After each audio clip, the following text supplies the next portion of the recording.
This is like common factors. You want to take out the common factor in each term.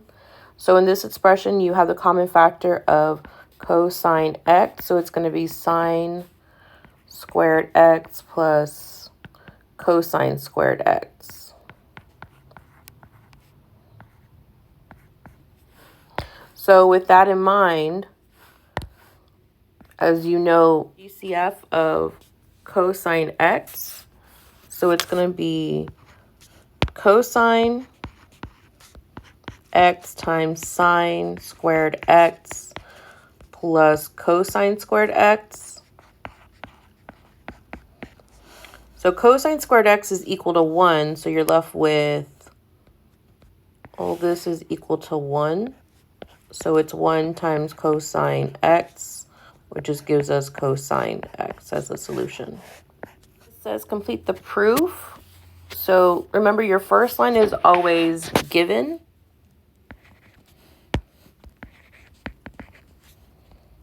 Okay, so it says to complete the proof of the identity with the rule. You should be using the worksheet that's given to you in the overview. So the first thing is going to be given. Initially given to you, it's going to be given. And then you're just finding the rules that match. So this first one is going to be Pythagorean.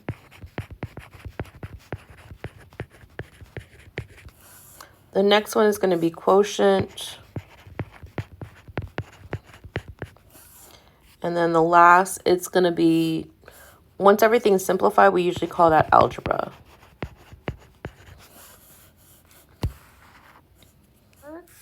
The first one is given. The second one is typically going to be Pythagorean.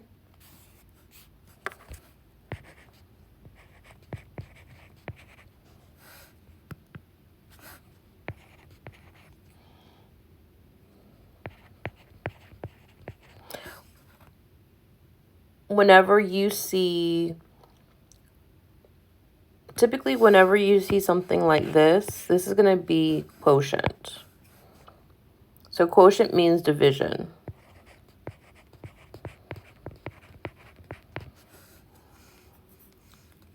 Remember that this is a reciprocal.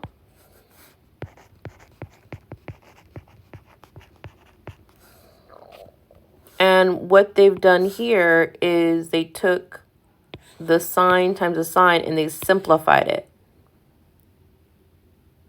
And then gave you the reciprocal. So this right here is going to be algebra.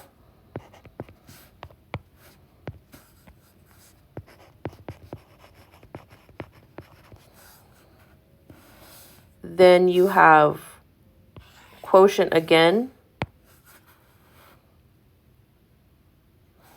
Because this simplified to that.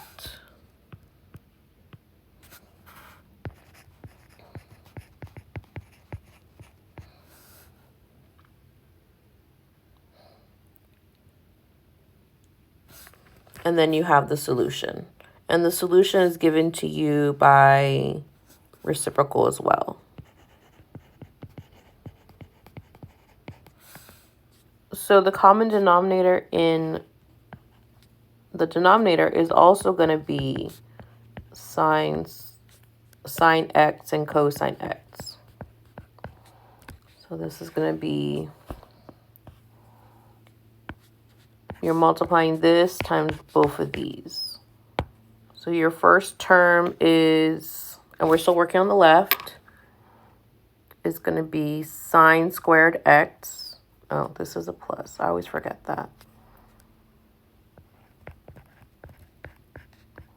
Plus, and then the next term is going to be cosine squared x.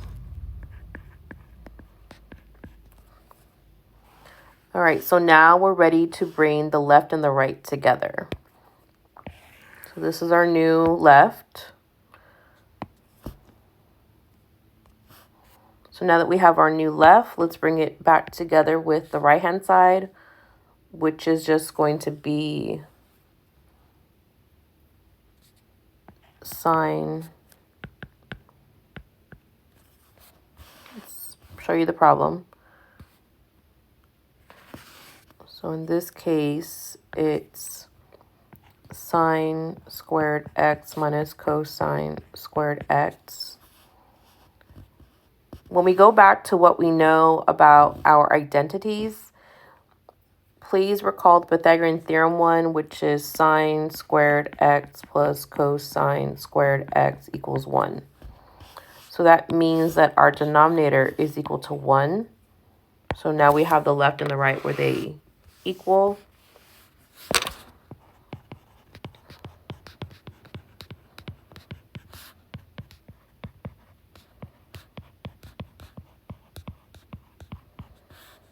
And the left equals the right here. All right, number 7, we're going to work on the left-hand side only, and we're going to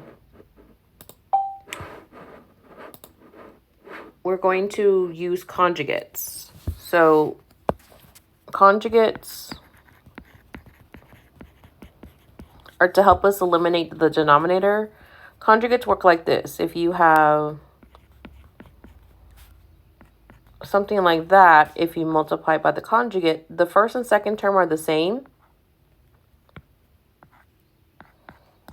but the sign is different.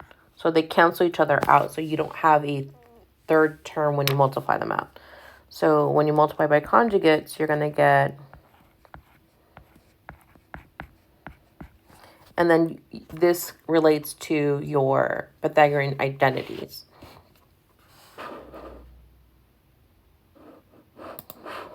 Okay, so to multiply by the conjugate, we're multiplying by the conjugate of the denominator.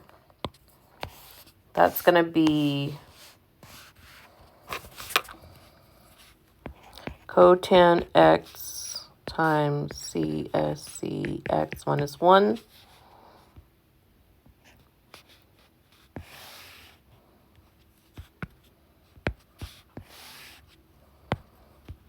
CSC x plus 1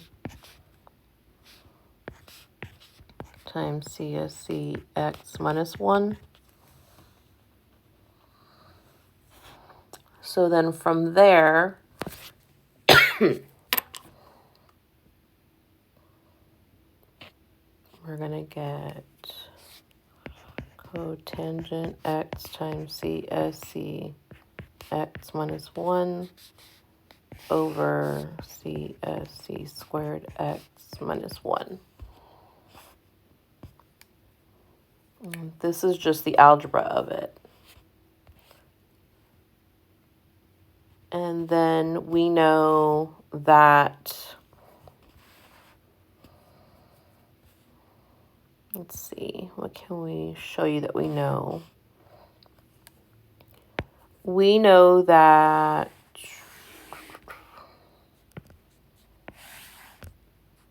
we have a Pythagorean identity. So CSC squared x minus 1 is equivalent to cotangent squared x.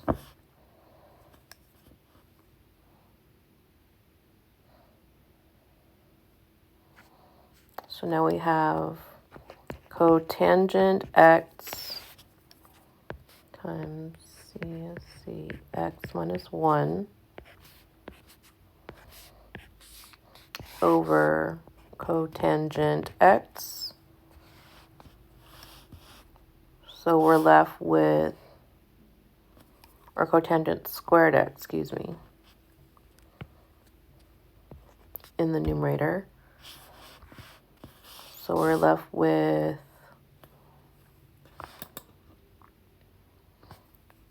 this is going to cross out with this is going to leave me cotangent x because there's two of them.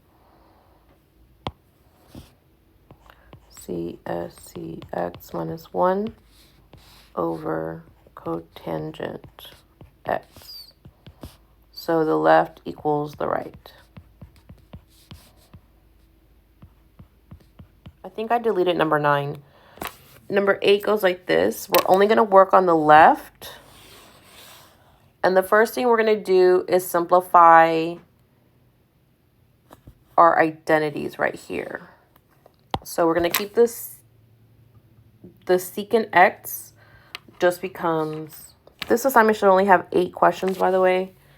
So I have secant negative x minus sine negative x, tangent negative x. This can just be rewritten just based on algebra. So secant x minus sine x, tangent x. I think these are the steps y'all are looking for. So then I'm going to rewrite this with reciprocal. Okay. So then we're going to do 1 over cosine x minus sine x tangent x.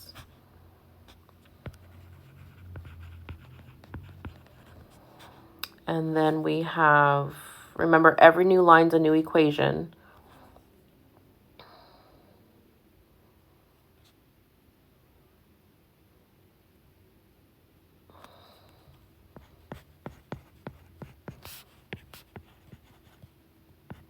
I'm going to change my tangent x to sine x over cosine x.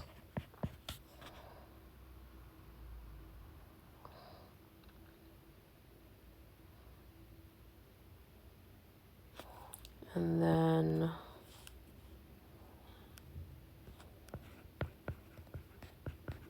remember, this is quotient because it's division. Then we're going to have 1 over cosine x minus sine squared x over cosine x. Then you can bring these two together. 1 minus sine squared x, because cosine x has the same denominator, so that means the numerators can be put together.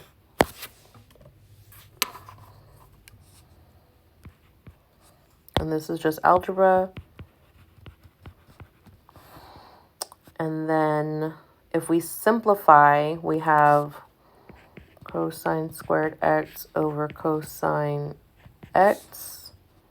Again, this is algebra.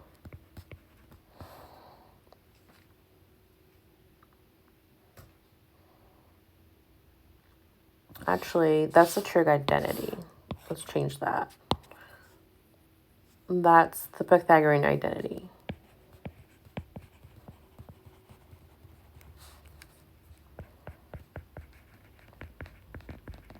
And it's Pythagorean identity of cosine squared x equals 1 minus sine squared x. So then all together we get where these cosine x are going to simplify. So you have 2 on the top, 1 on the bottom. So the 1 on the bottom goes away, equals cosine x. And that's our whole problem. And this is just algebra.